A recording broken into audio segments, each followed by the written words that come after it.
Hello guys, ഇതിനു മുമ്പ് ഒരു വീഡിയോയിൽ ഞാൻ പറഞ്ഞിട്ടുണ്ട് 2-3 ദിവസം കഴിഞ്ഞാൽ നമ്മുടെ അമ്പലത്തിൽ പൂരാണ്. അതുകൊണ്ട് തന്നെ നൈറ്റുകളിൽ ഓരോ പരിപാടികൾ ഉണ്ടാവും. അപ്പൊ ഇന്നത്തെ പരിപാടി എന്ന് പറഞ്ഞാൽ കുട്ടികളുടെ ഡാൻസും പാട്ടാണ്. അപ്പൊ അമ്പലത്തിലേക്ക് പോയി നോക്കിയപ്പോഴാണ് അറിയണത് കുട്ടികളുടെ ഡാൻസും പാട്ടിന് മുമ്പേ ഒരു കൈകൊട്ടി കളിയും കൂടി ഉണ്ട്. പിന്നെ എന്തായാലും വന്നല്ലേ, പിന്നെ അത് കുറച്ചു നേരം കണ്ടുവന്നു. അങ്ങനെ കണ്ടുകൊണ്ടിരിക്കുമ്പോഴാണ് ഇടയ്ക്ക് ഒരു കുഞ്ഞു മുരുകൻ കയറിയിരുന്നു. പിന്നെ കണ്ടുകൊണ്ടിരിക്കാൻ നല്ല രസമുണ്ടായിരുന്നു. പിന്നെ അത് കഴിഞ്ഞ പ്രാവശ്യം നമ്മൾ കണ്ട കൈകൊട്ടി കളി പോലെ അല്ലായിരുന്നു കേട്ടോ. ഇതിൽ സമൂഹത്തിൽ നടക്കുന്ന കുറെ കാര്യങ്ങൾ ഇവർ പറയാൻ ശ്രമിച്ചിട്ടുണ്ട്. പിന്നെ ഒരു കാര്യം എന്താണെന്ന് വെച്ചാൽ നല്ല തിരക്കുണ്ടായിരുന്നു കേട്ടോ. അതുകൊണ്ട് തന്നെ ആൾക്കാരുടെ ഇടയിൽ കൂടെ ഒക്കെ കുത്തി വലിഞ്ഞിട്ടൊക്കെയാണ് പിന്നെ കാണാൻ പറ്റുന്നത്. പിന്നെ കുറച്ച് കഴിഞ്ഞപ്പോൾ ലൈറ്റ് ഒക്കെ ഓഫ് ആക്കിയിട്ട് പിന്നെ തീയോണ്ടായി കളി. അങ്ങനെ നമ്മൾ കണ്ടുകൊണ്ടിരിക്കുമ്പോഴാണ് തെയ്യത്തിന്റെ ഒരു സർപ്രൈസ് എൻട്രി.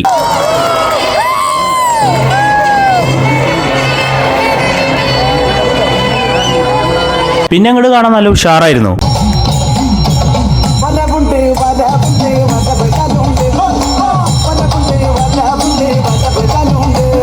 സത്യം പറയല്ലോ, നല്ല രസമുണ്ടായിരുന്നു. എനിക്ക് നന്നായിട്ട് ഇഷ്ടപ്പെട്ടു. അങ്ങനെ കണ്ടുകൊണ്ടിരിക്കാൻ ടൈമിലൊന്ന് ചുറ്റും നോക്കിയതാണ്. നോക്കുമ്പോൾ നല്ല ചനക്കുട്ടാണ്. അതിനെ കൈയൊട്ടി കളി കഴിഞ്ഞിട്ട് പിന്നെ സമയം നോക്കുമ്പോഴാണ് അത്യാവശ്യം നന്നായിട്ട് താമസിച്ചിട്ടുണ്ട്. അതുകൊണ്ട് പിന്നെ കുട്ടികളുടെ പരിപാടിയാണ് തോന്നില്ല. കാരണം വേറെ ഒന്നുമില്ല, നാളെ പിന്നെ സൺഡേ ആയതുകൊണ്ട് രാവിലെ തന്നെ നീട്ടി പിന്നെ പള്ളിയിൽ പോകണം. അങ്ങനെ നമ്മൾ ബൈക്ക് എടുത്ത് നേരെ വീട്ടിൽ പോയി. അപ്പൊ ഓക്കേ.